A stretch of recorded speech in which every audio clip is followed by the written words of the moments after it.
Hi, this is Johnny. I'm a global artist ambassador for FENIX360, and I'm joined today by the multidisciplinary artist, Anna Pastor. Hello, Anna. How are you?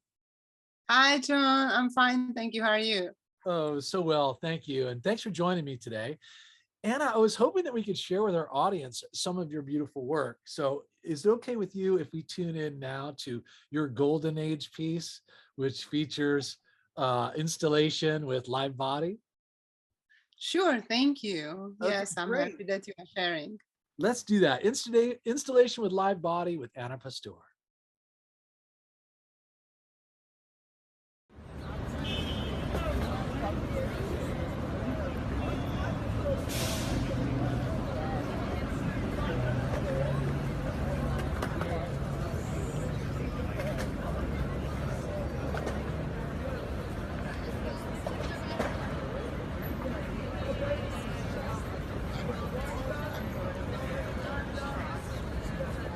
Anna, so creative and incredible. I'd love to hear what the inspiration was for your Golden Age piece there. But also, can you tell me where are you from? And I'd love to hear your journey of being an artist. I was born and raised in Budapest, Hungary. Uh-huh. And I left my country a little after the fall of the Berlin Wall. Mm. So I went to live in Lisbon, and I lived in Lisbon between 1991 and 2003. And I had been living there before, just in and out. So I was basically traveling between 1988 and 1999. Uh-huh. Well, it's interesting that you should come from Budapest, Hungary. And then as a child, you had some inspirations, I assume, that gravitated to you to these multiple disciplines of art, even starting at a young age, right? Well, honestly, I had no clue that I wanted to be an artist when I was a child. But my family was very much into art. My grandfather was the founder, one of the founders, and editor in chief of the second biggest newspaper and festival, a Wow. theater and an opera festival in Hungary that is still in place and active. So, probably I had something, a bug You were from him. exposed to that. Yeah, right. Yes, I was exposed to art, to classical music, to, my father dragged me through Italy since I was 11 years old. So I Wow. was, yeah, I had this privilege. I must admit, but I had no idea that I wanted to be an artist because both of my parents were, my father was a mathematician, my mother was an engineer, my brother Uh-huh. was an engineer. So I think I got the love of literature from my grandfather, who I did not know because I was a very late child. Oh, I see. So Understood. Yeah. yeah. Uh-huh. Well, So it was the influence. very late when I figured out that actually I want to do something that is art. I was already studying in the university that I found a little bit boring and disappointing. And I just discovered my passion for theater and uh, and then dance. And I then understand. Yeah. since I left Hungary, theater is way more complicated when you are not talking in your mother tongue. And so it was very clear that movement and dance would be the path. And I developed a career as a contemporary choreographer in Uh-huh. Lisbon. And I got a grant for artistic research to study in New York City at the Laban Bartniev Institute of Movement Studies. There is a Oh. wonderful field, Mhm. Laban movement analysis, sorry.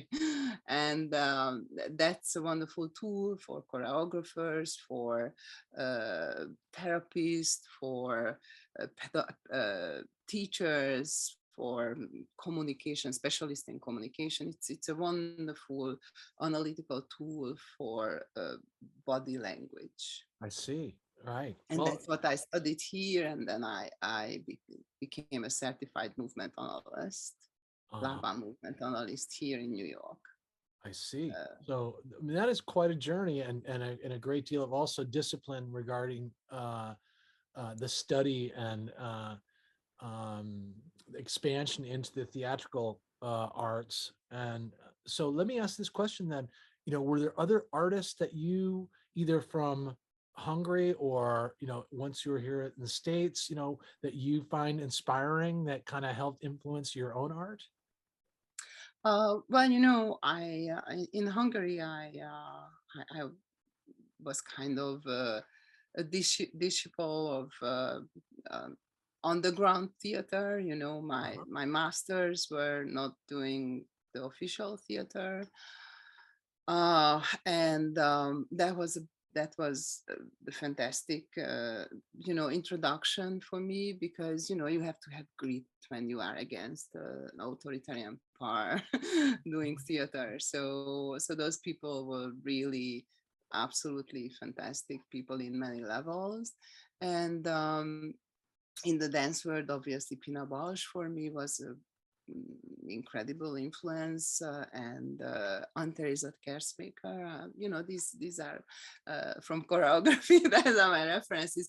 And then since I'm in New York, I moved to video. I learned editing and filming. I mean the technical aspect, the recording, Mhm. and the young generation, people who are much younger than me, but I really like. I just watched a fellow artist. Her name is Kat Del Buono. I was just, we exchanged the holiday greetings, and under the signature, I saw her website, and so I just, let's see what is she Check doing it now. out. Yeah. And so I looked the video and I loved that it was about men. How much?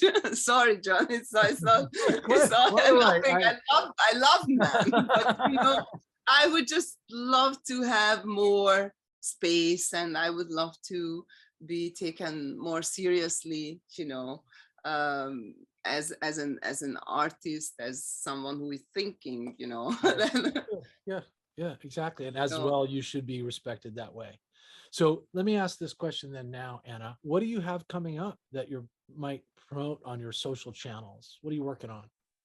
well, during this pandemic, I got in.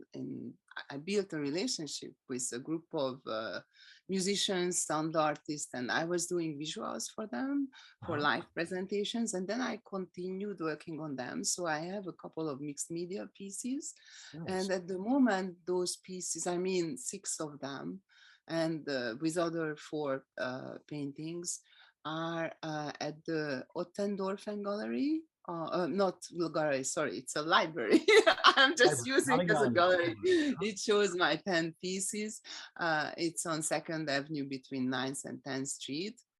And I cross fingers to please don't close it, please.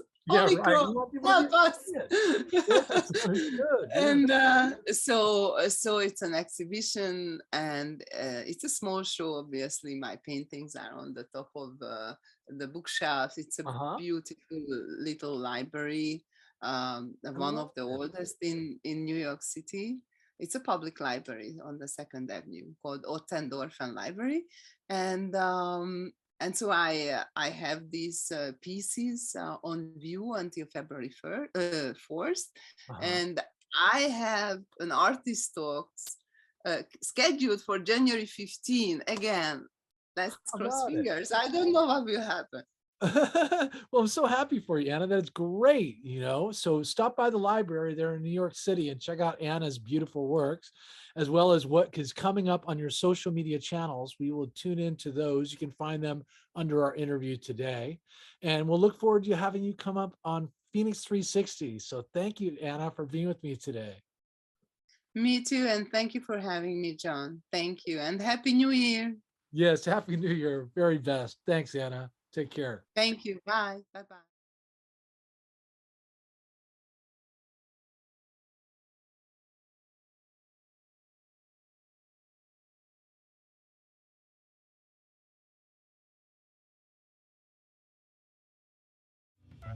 Her dog was also very happy. He became a higher-ranking doggy. Now he could see the world. He is small, but he has a great imagination. She could also buy a new couch. Ma'am, please get off that couch. Me? Yes, that is mine. Mine! With all that empty space, she could also build a studio. Or she could have her swimming pool. Now I have my luxurious pool, my oasis far from the maddening crowd and the paparazzi. Maybe she could have both. What do you think of global warming? Well, this is a very complex problem from my understanding. I feel it's necessary to curtail developed comprehensive programs to the characteristic of each region that we're trying to aid. She could even have a screening room to show all her films. Listen, I want to keep you safe. I am safe. And I was gonna put a cap in his ass. You came in and cut into my territory. I had that Vito Nati ready to go. Well, maybe, honey, it's because I don't want you at the strip club. Did you ever think of that? Oh, really? Thank you all for coming. Thank you. You all were awesome. And she lived happily ever after.